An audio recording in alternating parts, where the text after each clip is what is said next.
제네시스 G80 페이스리프트입니다. 첫 번째로는 이 크레스트 그릴 자체가 좀 바뀌었습니다. 다만 스포츠 패키지를 선택하시면 이거보다 스포티한 크레스트 그릴의 느낌을 가져가실 수 있다고 보고요. 이 라운드 GV80과 마찬가지로 예전에는 좀 각진 느낌이었다면 라운드가 지면서 좀 더 유려한 느낌을 가져갔다고 보시면 되겠습니다. 그리고 또 하나가 이 MLA 헤드램프인데요. G90에서 처음 들어갔었는데 이번에는 GV80에서부터 G80까지 다 MLA 방식의 헤드램프가 들어감으로써 조금 더 하이테크한 이미지를 가져가고 실제로 이 기능들도 구현하기가 굉장히 힘든 기능이라고 해요. 자, 그리고 측면으로 가보도록 하겠습니다. 자, 측면에 보시면 가장 먼저 설명드릴 게 휠입니다. 이게 비행기 프로펠러를 형상화하고 제네시스의 두 줄 라인을 구현한 휠이라고 생각해 주시면 되고요. 스포츠 패키지를 선택하시면 이거보다 조금 더 스포티한 휠이 들어가요. 근데 지금 이 20인치 휠도 굉장히 예쁘다라고 말씀을 드릴 수가 있겠습니다. 휠은 잘 뽑았어요. 그리고 이게 달릴 때 보면 프로펠러 형상으로 진짜 돌아가는 것처럼 그렇게 느껴지거든요. 이게 옵션이긴 하지만 선택하면 만족은 하실 것 같다라고 생각을 해주시면 되겠습니다. 후면으로 와보도록 하겠습니다. 자, 후면에 크롬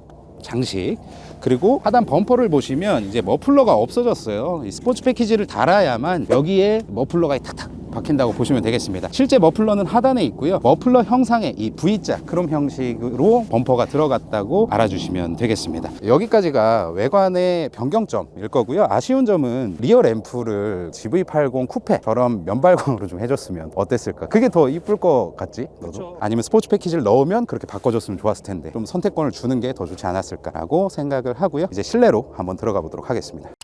우선 차량에 딱 타면 가장 먼저 눈에 띄는 게 스티어링 휠입니다. 투톤 컬러로 되어 있고요. 이 시그니처 디자인 셀렉션 2 옵션 300만 원짜리를 넣으셔야 차량 색상과 동일하게 이렇게 투톤 스티어링 휠이 들어간다고 생각을 해주시면 되겠습니다. 근데 이렇게 투톤으로 들어가다 보니까 좀 많이 고급스러워요. 요새는 제네시스뿐만 아니라 현대 기아의 중형 SUV나 세단들도 이게 투톤이 들어가긴 하는데 확실히 제네시스는 가죽이 이게 고급 가죽이라서 만졌을 때 촉감이 상당히 좋습니다. 그리고 예전에는 스티어링 휠이 좀 못생겼었어요. 이제는 G90에 이런 버튼 유들하고 3스포크의 스티어링 휠이 들어왔기 때문에 상당히 좀 만족스러운 스티어링 휠 디자인이다라고 보시면 되고요. 여기에 제네시스 로고가 또 바뀌었습니다. 심미적으로 보자면 좀 퇴보했어요. 다만 이게 또 안전에 또 좋다 하더라고요. 이게 에어백이 터졌을 때 조금 더 상해를 덜 입을 수 있게 고안된 게 아닌가 이렇게 생각이 또 듭니다. 다만 아쉬운 건 프리미엄 브랜드들 보면 이렇게 잡아야 되는 건 맞지만 이렇게 잡을 때도 있잖아요. 이 후면에 홈이 파여져 있거든요. 프리미엄 브랜드들은. 근데 제네시스는 예전부터 그게 없어요. 그래서 연식 변경을 하실 때나 풀체인지를 하실 때 이쪽 뒤편이랑 이 위에 뒤편에 손가락을 넣을 수 있는 약간의 홈들을 파주시면 조금 더 편하게 운전자분들이 스티어링 휠을 조작하실 수가 있으실 겁니다. 그리고 이번 신형 G80부터는 HOD, 그러니까 핸드온 디텍션이라고 해서 이따가 설명드리겠지만 우리가 운전자 보조 시스템을 사용할 때 이 핸들을 잡았는지를 토크를 감지하는 게 아니라 이렇게 정전식으로 잡았다는 걸 전류로 감지해서 이전보다는 훨씬 더 편하게 사용하실 수가 있다는 것도 또 하나의 장점이고요. 이 HOD가 들어감으로 인해서 차선 유지 보조 2가 들어갈 수가 있는 겁니다. 이유 없이 들어간 기능은 없다라고 보시면 되고요. 그리고 스티어링 휠 뒤편에 있는 이제 27인치짜리 디스플레이, LG 디스플레이가 공급을 하기 때문에 이 화면의 해상도 상당히 좋습니다. 하나로 이어져 있기 때문에 자칫 이것도 터치가 되진 않을까 이렇게 생각하시는 분들도 계실 겁니다. 한번 보면 딱 여기서 끝나요. 여기서 터치가 딱 여기서 끝나고 계기판은 터치가 아닙니다. 자, 그리고 이렇게 커진 디스플레이 때문에 여러분들이 선호하시는 상황에 따라서 2분할로도 가능하고요. 3분할로도 사용하실 수가 있습니다. 저는 예전 게 더 좋은 것 같아요. 요새는 너무 복잡하고 레이아웃의 구성도 사용자 중심이 아니라 이뻐 보이려고 하는 그런 게 좀 있어서 한번 가다듬어야 되지 않을까 이렇게 좀 생각을 하는 편이에요. 자, 그리고 이번 G80 페이스리프트가 되면서 GV80과 마찬가지로 OTT 서비스를 이용할 수가 있는데요. 볼 수 있는 거 좋아요. 근데 다만 우리가 주행을 할 때는 못 보잖아요. 그럼 소리라도 나오게 해줘야 되는데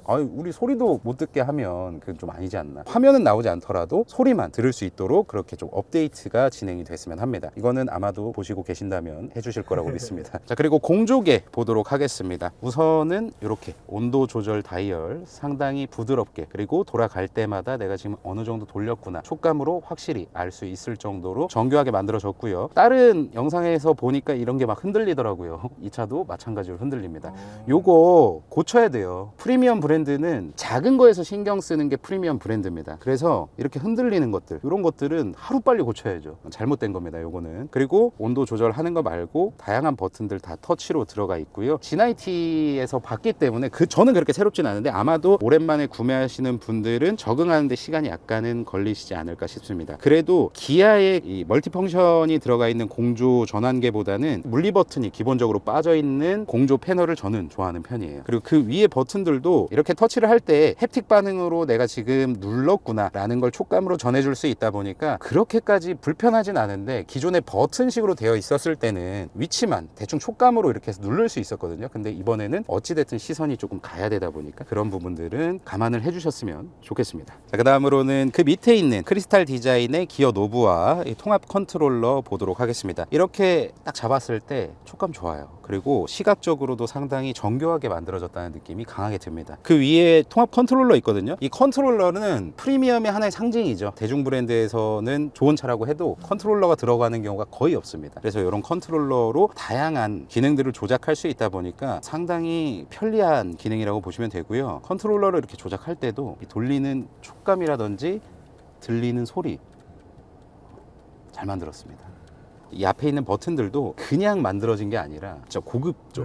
유리처럼 이렇게 딱 돼가지고 상당히 고급스럽습니다. 기문 인식 왜 있는지 아직도 모르겠고요. 저는 우드를 진짜 싫어하는 사람 중에 하나거든요. 이건 좀 괜찮네. 좀 밝은 색이라서. 예전에 그 갈색 우드는 너무 이제 약간 장판 느낌 나고 예전 에쿠스 느낌이라고 해야 되나? 그런 느낌으로 나가지고 좀 싫어했었는데, 이런 리얼 우드도 잘 만들었습니다. 우드가 이쁘다고 말하기는 또 처음인 것 같은데 괜찮아요. 키는 이렇게 생겼습니다. 요즘 제네시스 키, 이 제네시스 키가 묵직한 맛이 있어야 되는데 살짝 플라스틱 느낌이 너무 강해요.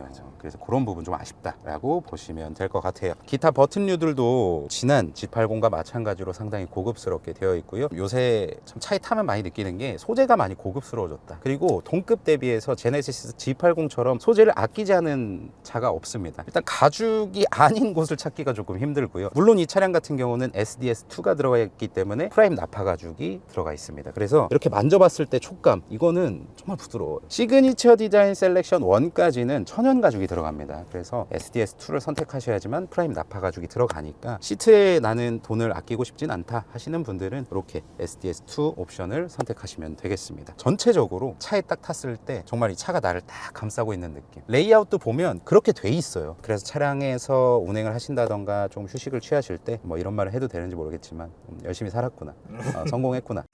뒷좌석에 또 탔습니다. 이 차량 풀옵션 차량이기 때문에 2열 컴포트 옵션 다 들어가 있어요. 일단은 이 모니터가 2개가 들어가 있는데요. 약간 각각의 태블릿을 좀 달아놓은 느낌입니다. 그래서 여기서는 넷플릭스, 뭐 유튜브, 다양한 OTT 서비스를 이용하실 수도 있고, 여기 뒤에 공조가 따로 있잖아요. 이런 식으로.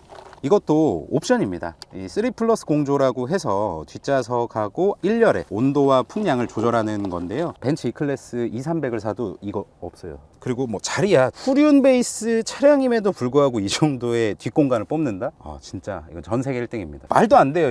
지금 이게 나오는 게. 그리고 이쪽에 무선 충전 패드가 있고요. 이게 리모컨인데 뒤에도 흡음재를 다 감싸놨어요. 그래서 달그락달그락 거리는 소리가 나지 않게 이렇게 만들어는 놨는데, 보면 그냥 생짜 플라스틱입니다. 이게 좀 약간 상반되죠. 이것도 조금 고급스럽게 만들었으면 좋았을 텐데. 그리고 뒷자리에 이제 베개가 생겼는데요. 현대차는 그랜저도 그렇고 G80도 그렇고 이게 있으면 너무 좋아요. 리클라이닝 살짝 해놓고 이렇게 다 편하게 가면 부럽지가 않습니다. 근데 시트가 약간 높아요. 그리고 이런 컨트롤러 같은 것들도 1열과 마찬가지로 상당히 고급스럽고, 그냥 보는 것만 고급스러운 게 아니라 만지는 거, 듣는 거, 모든 감각에서 내가 지금 고급차를 타고 있구나, 이런 것들을 느끼게 해줄 수 있는 디자인이기 때문에 이런 것들 좋습니다. 물론 옵션이긴 합니다만 다 다르겠죠. 여유가 있으시다면 넣으시는 것도 괜찮은 선택인 것 같습니다. 옵션을 넣으시면 뒤에 통풍 시트도 들어가기 때문에 패밀리카로 쓰셔도 정말 쾌적한 이동을 하시지 않을까, 이렇게 생각을 하고요. 지금까지 외관, 내관 설명을 한번 드려봤고, 이제는 타보면서 어떤 느낌인지 한번 보도록 하겠습니다. 출발할게요.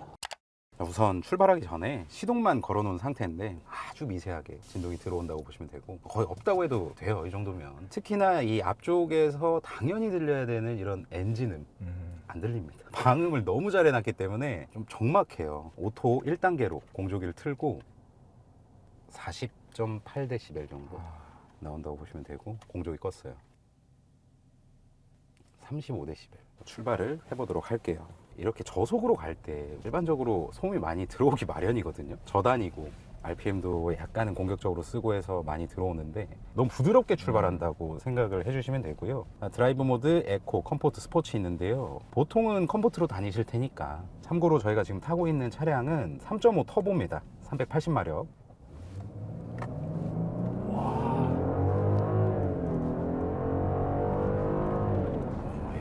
그리고 스포츠로도 한번 달려볼게요.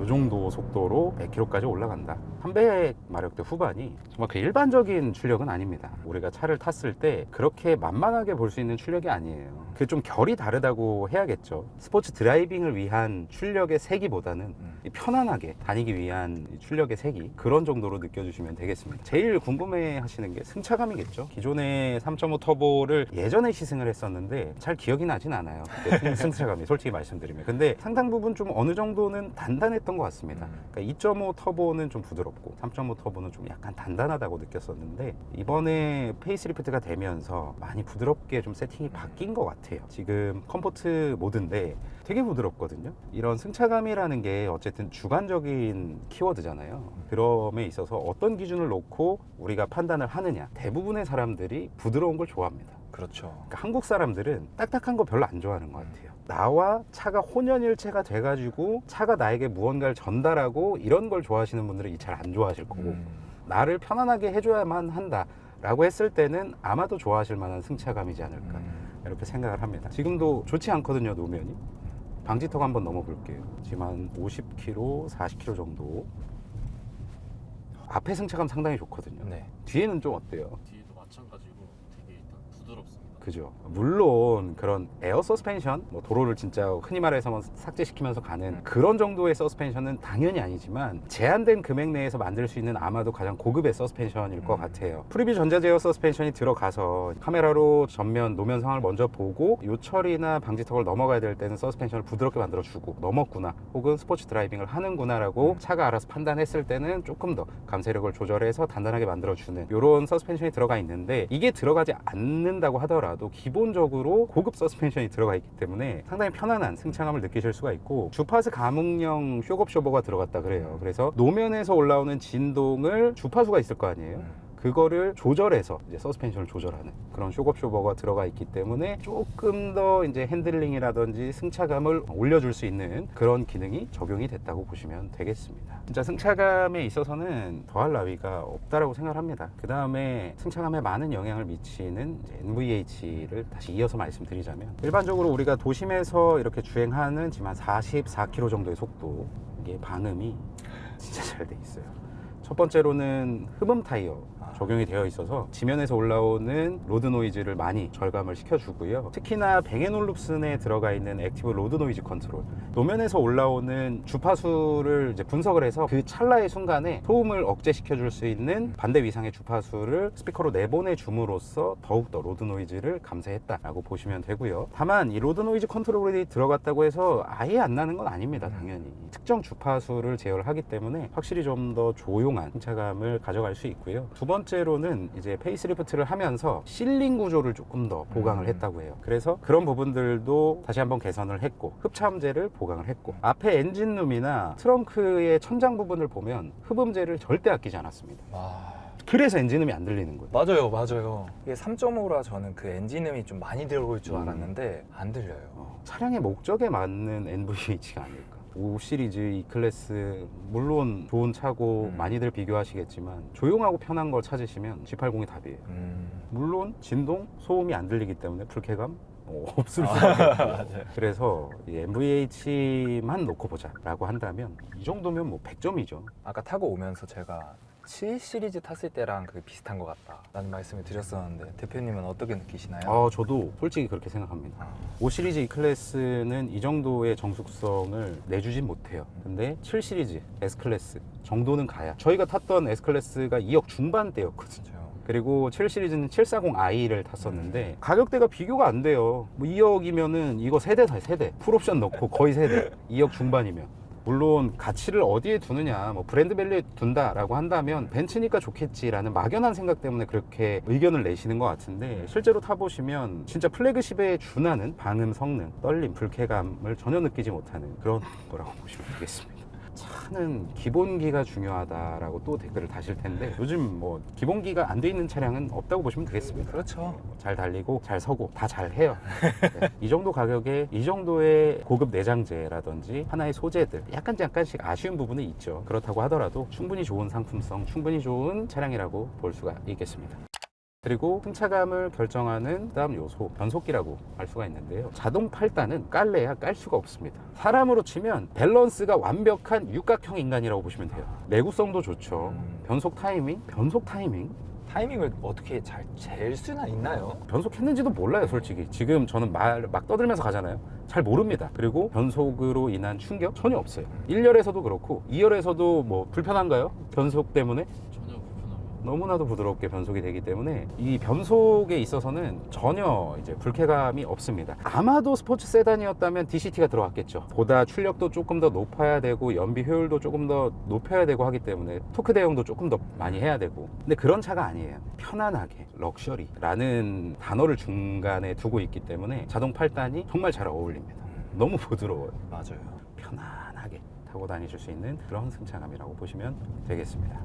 지금 한 70에서 80 정도의 가속을 하고 있고요. 뭐 어느 상황에서도 지금 옆 차들도 굉장히 빨리 달리고 있거든요. 근데 낄 때 엑셀을 그냥 깊게 밟지 않으셔도 돼요. 예전에 우리가 짜증났던 거 그거잖아요. 엑셀 밟고 한참 기다려야 붕 나가고. 그렇죠. 그런 게 조금 짜증나는 하나의 포인트였는데, 지금은 뭐 예를 들어서 80에서 내가 한 120까지 올려야 된다. 엑셀 뭐 깊게 밟지 않아도 요 정도. 살짝 얹었다 떼는데 이렇게 가속이 된다니까요. 너무 편안합니다. 이게 스트레스가 없어서 너무 좋아요. 그리고 드라이브 모드 스포츠, 이거는 뭐 더 빨리 나가니까 지금 뭐 70 풀악셀을 밟아 볼게요. 이 변속 이거 밀어주는 것도 요 정도까지만 밟을게요. RPM 유지해주죠. 그 다음 다시 밟았을 때 요 정도의 가속감. 그리고 RPM 떨어지는 속도도 약간 좀 늦춰주는 것 같은 느낌이 들어요. 아까 잠깐 밟으셨을 때 엔진음은 어떠셨나요? 엔진음이 되게 부드러워요. 걸걸한 그런 느낌이 아니라 되게 약간 실키하다고 해야 되나? 이게 딱 그거예요. 조용할 때는 엔진음이 거진 안 들어오다가 스포츠 모드를 넣고 엑셀을 쫙 밟았을 때 그 실키한 음이 싹 들리는 게 감성 마력이거든요. 이게 청각도 상당 부분 영향을 줍니다. 우리가 아이오닉 5N이 나왔을 때 극찬했던 거 중에 하나가 배기음을 구현했다 맞아요. 라는 거였는데, 그걸 왜 구현을 하겠어요? 하나의 드라이빙을 하는 데 있어서 즐거움으로 다가올 수 있거든요.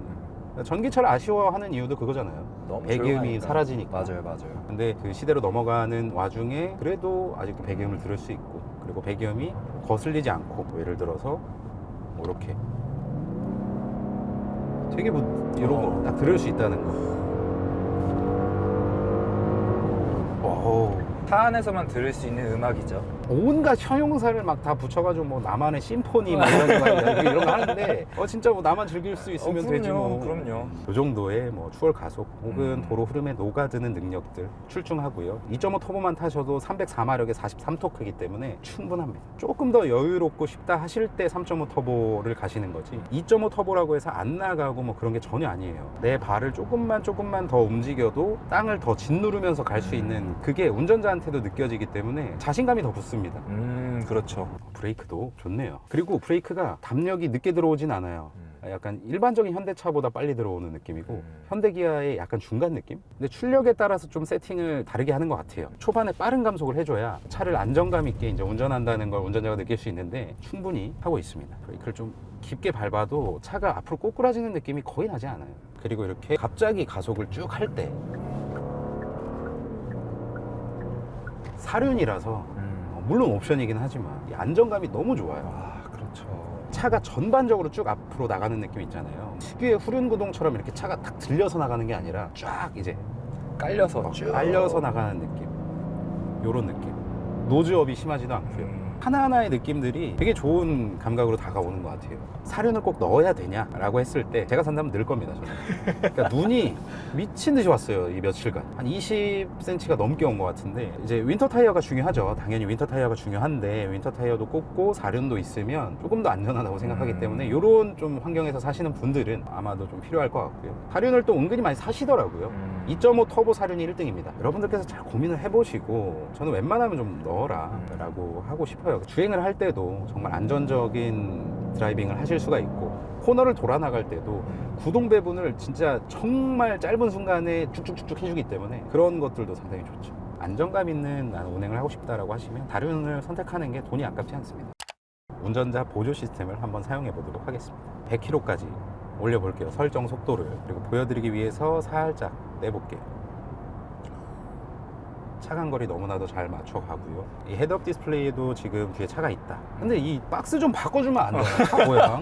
그러니까 차 모양만으로 좀 해달라고. 그렇죠. 뭐 BMW처럼 이제 뭐 차가 있고 트럭이 있고 오토바이가 있고 이런 거 바라지도 않아. 헤드업 디스플레이는 아마도 다음 풀체인지 때 바꿀 거예요. 근데 이 한 화면이 나오는 게 아니라 드라이브 모드에 맞춰서 혹은 운전자가 원하는 정보를 좀 표시해 줄 수 있도록 다양한 모드를 좀 마련해 주는 것이 어떨까? 오, 너무 좋을 것 같아요. 그러면. 불과 한 4, 5년 전 차량들을 타보면 조향 보조 시스템을 켜고 핸들을 잡으면 드득드득드득 하는 게 있었어요. 아, 맞아요. 근데 없어졌습니다. 차간 거리도 지금은 4단계로 해놓을게요. 차가 막히니까. 그리고 앞차가 서면 차간 거리에 맞춰서 서게 되어 있습니다. 차간 거리 1단계 항상 말씀드리지만 25m, 2단계가 32.5m, 3단계가 40m, 4단계가 52.5m예요. 앞차의 후미로부터. 그래서 갑자기 코너를 나온 다음에 이렇게 막히는 경우가 있기 때문에 3단계 아니면 4단계로 주행하시는 걸 추천을 드립니다. 이렇게 딱 섰잖아요.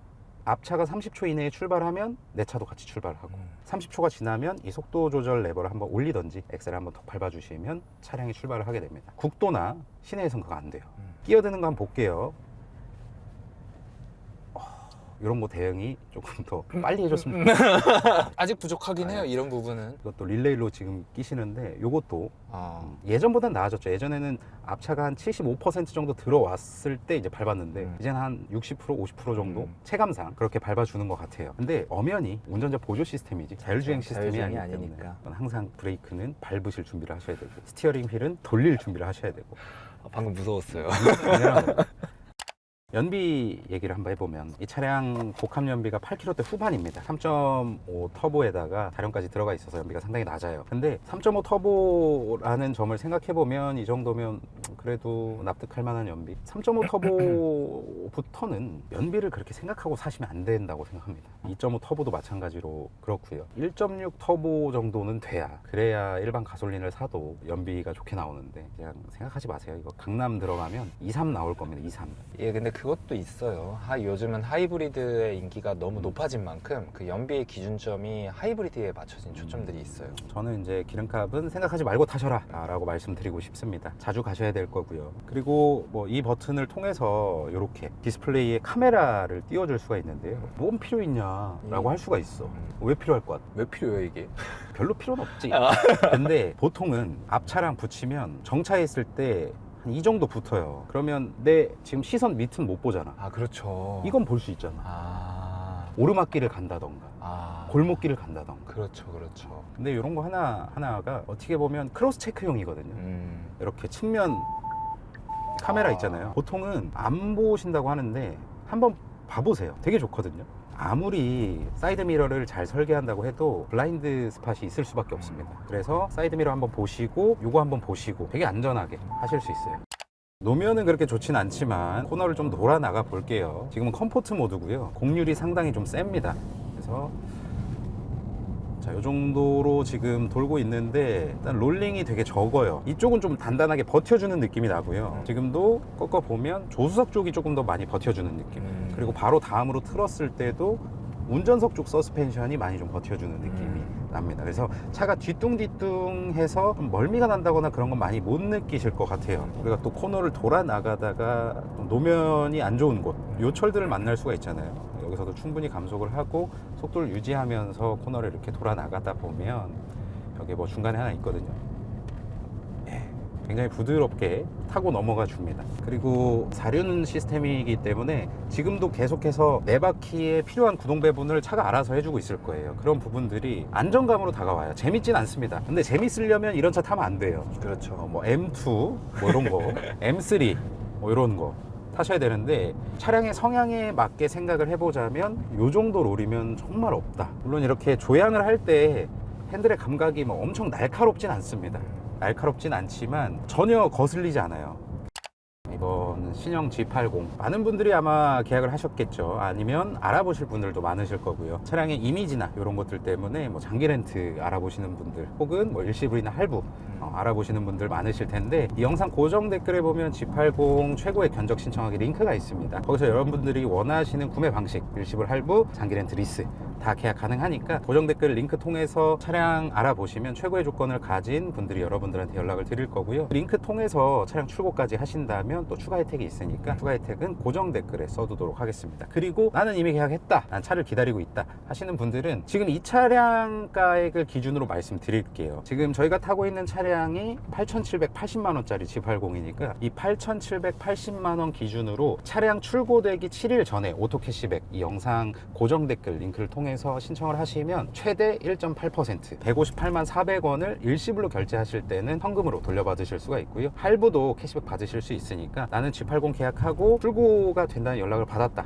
라고 하시면 이 영상 고정 댓글 통해서 오토 캐시백 신청하시면 되겠습니다. 그리고 매달 최적의 조건, 최대의 조건을 영상으로 올려드리고 있으니까 구독을 해보시고 매월 제가 올려드린 영상 보시면 그 영상 보고 결제하면 적지 않은 금액을 주고 차량을 사시는 거다 보니까 캐시백 혜택 받으셔서 필요한 물품 사시고 아니면 뭐 비상금으로 쟁여두시고 다양하게 사용을 하시면 되겠습니다. 그리고 아까 말씀드렸다시피 G80 저희 카든 코일 매트에서 상당히 신경을 써서 페이스리프트 모델 매트를 준비했으니까 이 영상 좌측 하단 제품 보기를 클릭하시면 구매하실 수 있다는 거 말씀드리면서 영상을 여기서 마치겠습니다. 이번 영상이 G80 페이스리프트를 기다리고 계신 분들께 조금이라도 도움이 됐으면 좋겠고요. 혹시라도 제가 말씀드린 정보 중에 잘못된 정보가 있다라고 한다면 제가 아직 갈 길이 멀어서 그런 거라고 생각을 너그럽게 해주시면 좋겠습니다. 영상 여기서 마치겠고요. 시청해주셔서 감사드리고 항상 건강하시기 바랍니다. 감사합니다.